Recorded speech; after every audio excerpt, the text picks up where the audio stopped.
Good evening. The South fell silent today to remember those who lost their lives fighting for our freedom. On Armistice Day, young and old joined together in services right across the region. In Brighton, a ceremony was held 530 feet over the city. Rachel Hepworth was there. Tradition met innovation as veterans gathered for a memorial service in the I-360, the setting offering a unique perspective. Just standing here today at this height looking out on that horizon, a lot of guys went over there and never came back. I've lost a few friends. In our job, it's a thing we take as a risk, as a calculated risk, but we do it for each other as well as anything else. And it was that commemoration of comradeship and sacrifice that brought so many together across the region today. In Wimborne, a guest of honour at Queen Elizabeth's School as Dorothy Livesey laid a wreath with her grandson Harry on her 100th birthday. It's very special. I've never done anything like this before. When she was born, her brother Bill was serving on the Somme. She and the younger generation were thinking of him today.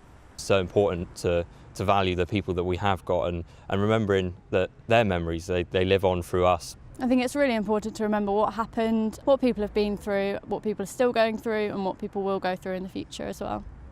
That there's some corner of a foreign field that is forever England. At the Queen Alexandra Hospital in Portsmouth, a candle was lit as patients and veterans joined members of the 270 military staff who work there. It's an emotional opportunity to remember those that gave of their lives, but also several people that have been severely disabled too. And at Winchester Cathedral, a traditional service of remembrance ahead of the 2-minute silence as the clock struck 11.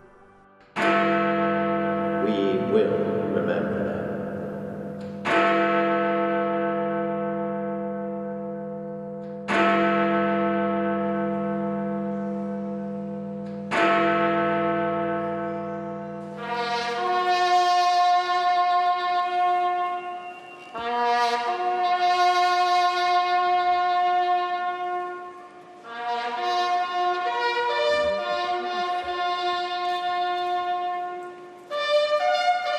It's a very human reaction to have people seeking to remember, seeking to look forward to a better future. I think in these uncertain times it's really important to face the worst that can happen to humanity and to face it with the resources of faith and hope. Rachel Hepworth, ITV News in Winchester.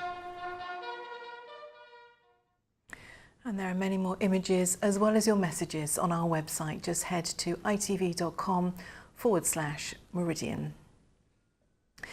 Elsewhere, thieves have stolen poppy collection boxes from companies in Sussex. Police have released pictures of 2 men they'd like to speak to about the thefts which took place in Brighton, Hove, Peacehaven and Bexhill. In other news, the family of Stacey Burrows, who was killed while out running in Aldershot on Tuesday, have paid tribute to her. The 16-year-old from Farnborough died after being hit by a car outside the Aldershot garrison. Stacey's family say she was the perfect daughter and sister, perfect in every possible way.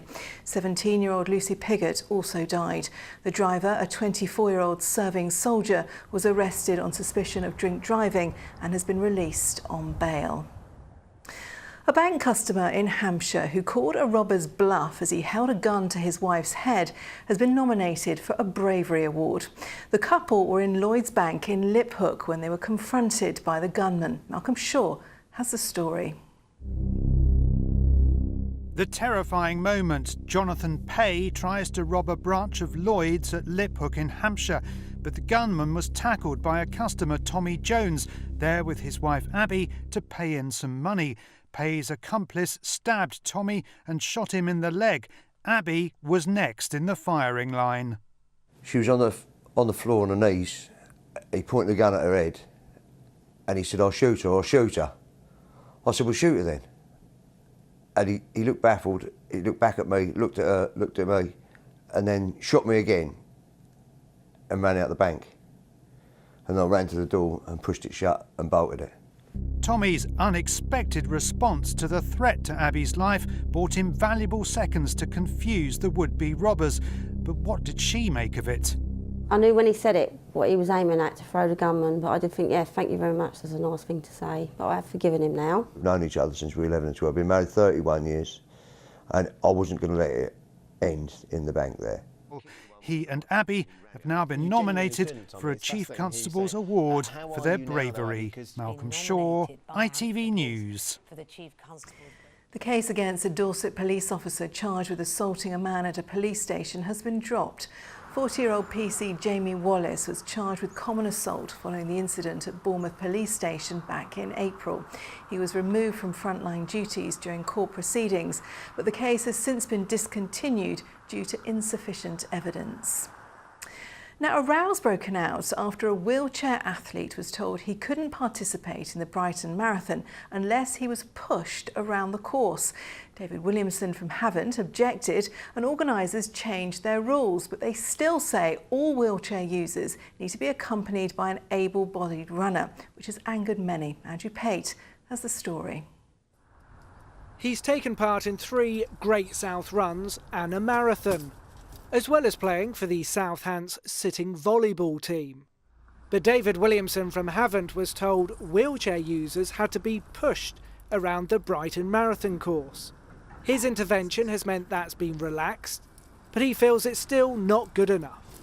They've said that the babysitter can be moved back about 6 inches. So you're still not capable of going around the course. You still need to be looked after. It's a real way of making a wheelchair athlete feel very much like a small child. That, oh, we're going to be with you and we're going to look after you because you might get into trouble. But those behind the Brighton Marathon say with a field of over 10,000 runners and hundreds of thousands of spectators, everyone's safety is extremely important. The organisers of the Brighton Marathon have given me a lengthy response to David's concerns. They say they agree wholeheartedly that wheelchair users should be allowed to participate, but they say the high density of runners and the terrain and gradient of the course must be taken into consideration. David, though, says he's continuing the fight for the 770,000 disabled children growing up in the UK. I think quite a few of those kids are going to have the heart and the guts to turn around and say, I'm not going to let this disability hold me back. I'm going to go out and I'm going to prove myself and I'm going to do a marathon. The Grounded Events Company say they're not able to make further changes for next year because the infrastructure's already in place. But they will take David's comments on board for future events. Andrew Pate, ITV News, Havant. A horse has been rescued from a muddy bog in Dorset. He got stuck near Verwood last night, but specialist teams using mechanical lifting equipment managed to winch him to safety, and he's now doing well. 2,500 fireworks lit up the skies over the Solent last night. They were let off from the Gunwharf Quays shopping centre in Portsmouth, and this was the view from the Isle of Wight. Incredible, aren't they? And all the money raised will go to the Hampshire and Isle of Wight Air Ambulance.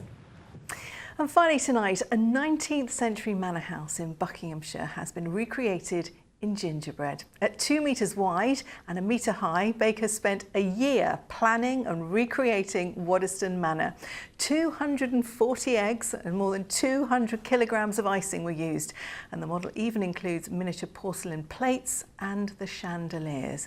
But I wonder how much was eaten during the making of that. Amazing. Now, what's happening on the weather this weekend? With the details, here's Philippa Drew. From sleet to the slopes, driving through Europe. Eurotunnel the Shuttle sponsors ITV Meridian weather. Good evening. Well, the weekend looms as a tale of two halves. For Saturday, rather wet, but if you're heading to any remembrance parades on Sunday, things are looking a lot better. The rain will slowly clear. We'll see some sunny spells coming through and winds will gradually ease off as well. So for tonight, a cloudy start, and that rain starting to move in from the west, spreading its way eastwards to all parts by dawn. Persistent, perhaps some heavy bursts in there for a time as well, accompanied by some fairly brisk southerly winds. But with the cloud, the wind and the rain, temperatures staying up. Not as low as last night, lows around 4 or 5 degrees at worst. So tomorrow morning, a pretty wet and windy start first thing, but the wind's gradually easing down, the rain slowly edging its way eastwards, and I think by the end of the day, seeing something brighter coming into the west. Winds will ease, as I said, and that will make it feel somewhat better, especially so out to the west, where temperatures will eventually make it into double figures, highs around 11 or 12 degrees. So what does it hold for the next few days? Well, as I said, Sunday looking better, drier, brighter, winds easing down as well, but thereafter a return to something more cloudy, the threat of some outbreaks of rain as well, and temperatures will just about holding up in double figures by day, the chance of some mist and fog and perhaps some frost overnight. Eurotunnel the Shuttle sponsors ITV Meridian Weather. And that is all from us. We are back tomorrow afternoon at 5:20, and any updates will be on our website. But for me and the team, have a very good evening. Good night.